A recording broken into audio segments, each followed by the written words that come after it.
देश में कोरोना का यू टर्न, कई राज्यों में खूंखार हो रहा है कोरोना, फिर से पांव पसार रहा है कोरोना, नई ताकत के साथ हमलावर हो रहा है कोरोना, सावधानी हटी तो जकड़ लेगा कोरोना। सरकार द्वारा किए जा रहे उपाय बता रहे हैं कि कोरोना संक्रमण किस तेजी से बढ़ रहा है। अब तो केवल महाराष्ट्र ही नहीं बल्कि और कई राज्यों में कोरोना के मामले बढ़ने लगे हैं। जिस तरह के आंकड़े आ रहे हैं उसके आधार पर विशेषज्ञों का कहना है कि भारत में कोरोना की दूसरी लहर शुरू हो चुकी है। पिछले 24 घंटे की अगर बात करें तो पूरे भारत में कोरोना के 24,882 नए मामले सामने आए हैं, जबकि 19,957 लोगों ने कोरोना को मात दी है, जबकि 140 लोगों की मौत हो गई। भारत में अभी तक 1,13,33,728 लोग कोरोना वायरस से संक्रमित हो चुके हैं, जबकि 1,09,73,260 लोगों ने कोरोना वायरस से अपना पीछा छुड़ा लिया है। अब तक कोरोना वायरस की वजह से 1,58,446 लोगों की मौत हो चुकी है। अगर वैक्सीनेशन की बात करें तो 2,82,18,457 लोगों को टीका लगाया जा चुका है। चिंता की बात यह है कि महाराष्ट्र, केरल समेत कुल 6 राज्य ऐसे हैं जहां कोरोना बेकाबू हो रहा है। भारत सरकार के मुताबिक महाराष्ट्र, केरल, पंजाब, कर्नाटक, गुजरात और तमिलनाडु ऐसे राज्य हैं जहां पर कोरोना के मामले तेजी से बढ़ रहे हैं। भारत में मौजूदा वक्त में जितने एक्टिव केस हैं उनमें से 71.69% मामले महाराष्ट्र और केरल से ही सामने आए हैं। केरल में भी तेजी से कोरोना वायरस लोगों को संक्रमित कर रहा है। पंजाब के साथ दिल्ली में भी कोरोना के नए केस के बढ़ने का सिलसिला देखा जा रहा है। दिल्ली और उसके आसपास के इलाकों गुरुग्राम, फरीदाबाद, गौतम बुद्ध नगर, गाजियाबाद में भी मामले बढ़ने लगे हैं। विशेषज्ञों का कहना है कि कोरोना को लेकर लापरवाही महंगी पड़ रही है। वैक्सीनेशन के साथ साथ ये बहुत जरूरी है कि पहले की तरह लोग मास्क जरूर पहनें और बाहर सोशल डिस्टेंसिंग का पालन करें। मार्च 2020 को कोरोना संक्रमण ने देश में अपने पांव पसारने शुरू किए तो संपूर्ण लॉकडाउन लगाना पड़ा था। ठीक 1 साल बाद फिर मार्च में ही कोरोना के बढ़ते मामले सावधान कर रहे हैं। अच्छी बात यह है कि अब कोरोना की कार्ड यानी वैक्सीन हमारे पास है। देश में अब तक करीब 2.5 करोड़ से ज्यादा लोगों को वैक्सीन लगाई जा चुकी है। लेकिन हैरानी और खतरे की बात यह है कि महाराष्ट्र में कोरोना ने दोबारा रफ्तार पकड़ ली है। नतीजा, महाराष्ट्र में लॉकडाउन की वापसी हो गई है। कई शहर पहरे में हैं। राज्य सरकार ने अकोला में लॉकडाउन लगा दिया है जो 15 मार्च तक का होगा। नागपुर में पहले ही 15 से 21 मार्च तक 1 सप्ताह का लॉकडाउन लगाया गया है।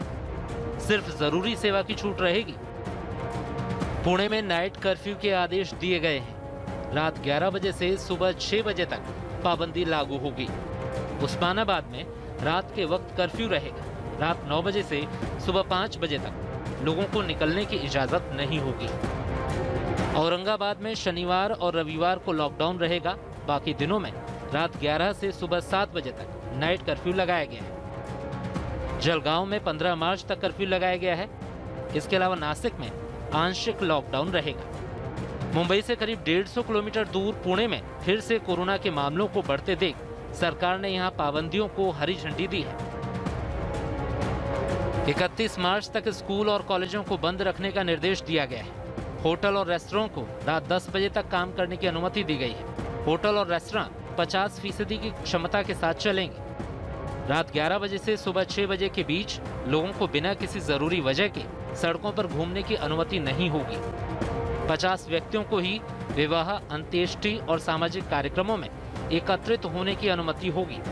उप मुख्यमंत्री अजीत पवार की अध्यक्षता में पुणे में हुई बैठक में ये फैसले लिए गए हैं।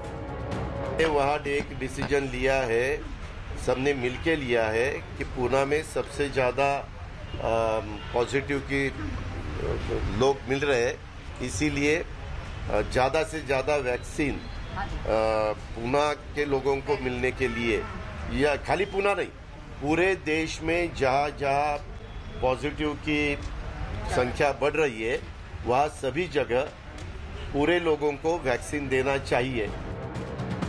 जितनी तेजी के साथ कोरोना के नए मामले बढ़ रहे हैं वो डराते जरूर हैं, लेकिन सावधान भी करते हैं। ऐसे में 2 गज की दूरी, मास्क भी जरूरी स्लोगन को जीवन में उतारना जरूरी है। इस सच्चाई के साथ इसे स्वीकार करना होगा। बार बार लोगों को आह्वान करके और उनको ताकीद देने के बावजूद भी कोई किसी भी प्रकार का डर नहीं, ऐसी इस प्रकार से लोगों ने व्यवहार यहाँ किया।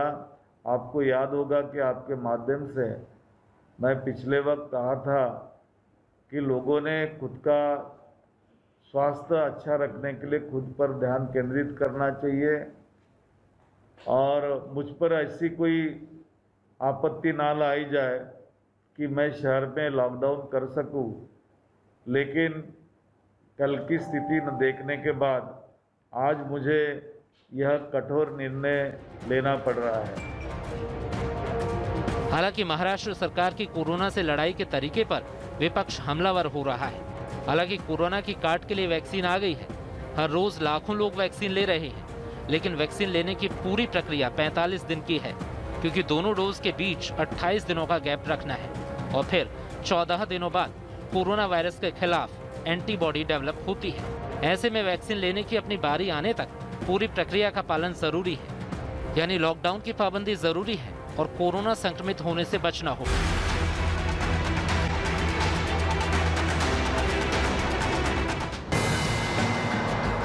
महाराष्ट्र में बढ़ते कोरोना के मामले से एक बार फिर दिल्ली सहम गई है। यहाँ भी कोरोना केस में तेजी आई है। 24 घंटे में ही 450 से ज्यादा नए मामले सामने आ गए। ये 2 महीने में सबसे ज्यादा मामले हैं। लगातार दिल्ली में कोरोना के मामले 400 के पार पहुंच रहे हैं। जैसे जैसे दिल्ली में कोरोना के मामले बढ़ रहे हैं, वैसे वैसे दिल्ली में रिकवरी रेट में धीमी गिरावट भी दर्ज हो रही है। दिल्ली के साथ अच्छी बात यह है कि संक्रमण की दर अब भी 1% से कम है, जबकि महाराष्ट्र में यह दर करीब 10% है। लेकिन दिल्ली के मुख्यमंत्री ने लोगों से सावधानी बरतने और वैक्सीन लेने की अपील की है। अरविंद केजरीवाल ने कहा है कि अगर सख्ती की जरूरत पड़े तो तमाम कड़े कदम उठाए जाएं।